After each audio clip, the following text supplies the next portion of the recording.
नमस्कार दोस्तों, मैं हूं प्रदीप धनखड़ और लोकसभा चुनाव 2024 का खुमार पूरे देश में छाया हुआ है। लगातार चुनाव प्रक्रिया विभिन्न चरणों में जारी है। 25 मई को हरियाणा में भी वोटिंग प्रक्रिया शुरू होगी, जिसमें लोग बढ़ चढ़कर मतदान भी करेंगे। इस वक्त जो मुख्य मुद्दे हैं शिक्षा, स्वास्थ्य, खेल, तमाम तरीके की सुविधाएं देने के वायदे तमाम पार्टियों के राजनेता लोगों को कर रहे हैं, लेकिन अब देखना होगा कि क्या ये वायदे धरातल पर उतर पाते हैं या नहीं। बात करेंगे भिवानी महेंद्रगढ़ लोकसभा की भी। यहाँ पर दो मुख्य उम्मीदवार मैदान में हैं, जिनमें से भाजपा का है तो वहीं दूसरा कांग्रेस का। मुख्य मुकाबला दो ही कैंडिडेट्स के बीच में है, एक रावदान सिंह और दूसरे धर्मवीर।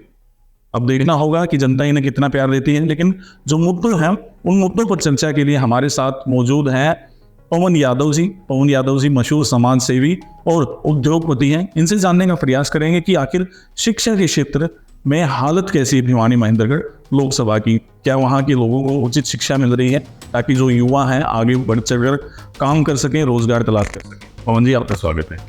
धन्यवाद वेंकट जी।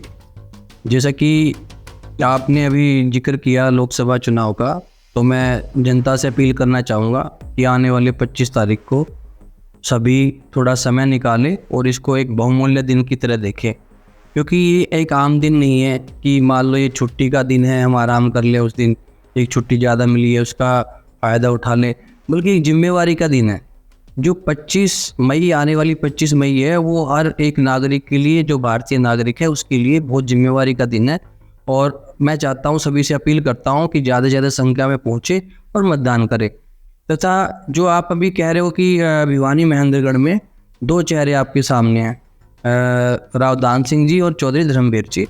तो मुख्य रूप से आपने दो मुद्दे उठाए वहाँ के, शिक्षा और स्वास्थ्य। सबसे पहले मैं अपना विचार शिक्षा के बारे में कहना चाहूँगा और जनता से अपील करना चाहूँगा, ये मेरे निजी विचार है, इसको किसी पार्टी या किसी व्यक्ति से ना जोड़ा जाए या उसका अपने तरीके से कोई गलत मतलब ना निकाला जाए। क्योंकि आपने एक कॉमन क्वेश्चन किया है कि शिक्षा पिछड़ कहाँ रही है, शिक्षा के लिए क्या होना चाहिए। मैं सिर्फ अपने विचार रखूँगा और उन विचारों के अनुरूप कौन सा नेता मेरे हिसाब से ठीक है वो भी मैं आपको चर्चा में लाऊंगा। तो शिक्षा एक ऐसी चीज़ है जैसे रोटी, कपड़ा और मकान, ये तीन चीज़ें हर इंसान को चाहिए। इसी तरह मैं ये कह सकता हूँ कि रोटी, कपड़ा और मकान और शिक्षा, स्वास्थ्य, ये अब 5 तत्व है जो एक कहते हैं एसेंशियल नीड्स है हर उस इंसान की, कह लो किसी जमींदार वर्ग की, कह लो किसी व्यापारी वर्ग की, कह लो या अन्य किसी समाज की, कह लो। ये बेसिक चीज़ें हैं, रोटी, कपड़ा और मकान, शिक्षा और स्वास्थ्य। अब पहले बात करेंगे शिक्षा पे।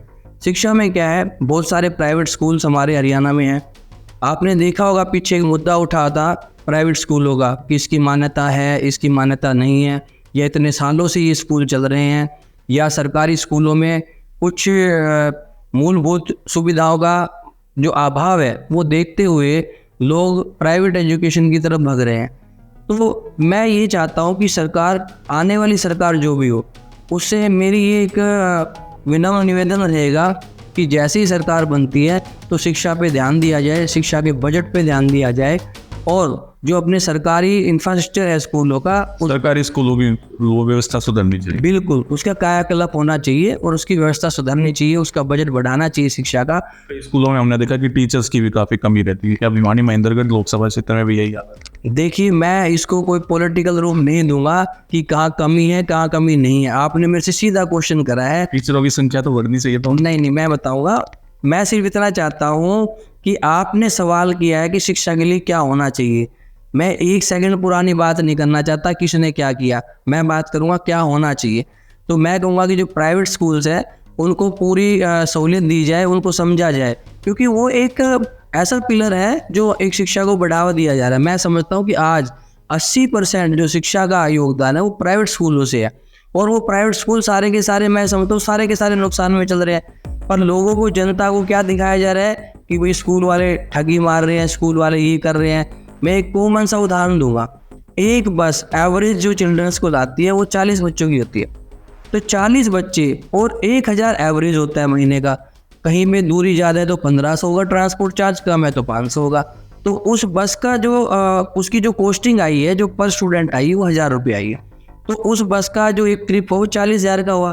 जबकि हमें उसमें फैसिलिटी इतनी सारी देनी है, ड्राइवर भी देना है, आपको क्लीनर भी देना है, ये सारी चीज़ मिला के सिर्फ स्टाफ का खर्चा ही उस बस का 50,000 का है और उस बस से अर्निंग 40,000 की है। फिर कहते हैं प्राइवेट स्कूल वाले ये कर रहे हैं। और दूसरी बात ये है कि अच्छे संसाधन होने के बावजूद भी प्राइवेट स्कूलों की मान्यता को लेकर इतना असमंजस्य बना हुआ है।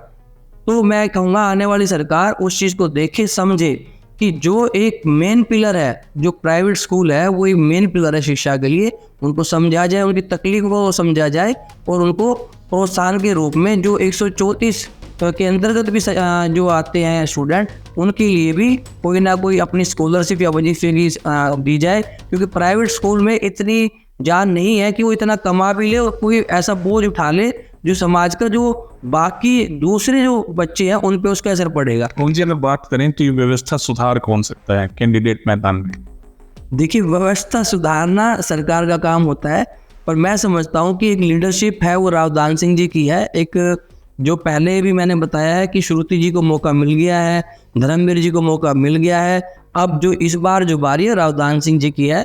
तो मेरा मानना, मेरा निजी अपील है सभी से कि राव दान सिंह जी को अगर एक मौका देंगे तो भिवानी और दादरी और महेंद्रगढ़ तीनों जिलों का जो कायाकल्प मैं देख रहा हूँ अपनी नज़रों से, तो वो एक अपने आप में सरप्राइज और चौंकाने वाला होगा।